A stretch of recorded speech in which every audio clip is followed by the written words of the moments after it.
Lord, I come to you in need of healing, physically, emotionally, and spiritually.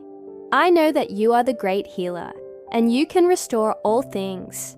You are able to mend the brokenhearted and bring new life to weary bodies. So right now, I ask that you heal me and anyone who is struggling with pain or illness. Bring your comfort and restore our strength and vitality. I thank you that when we put our trust in you, nothing is too difficult for you to heal. You are the God of impossible cases. You are the specialist in situations like mine. And I believe that you will heal me completely and set me free from pain. In Jesus' name, amen.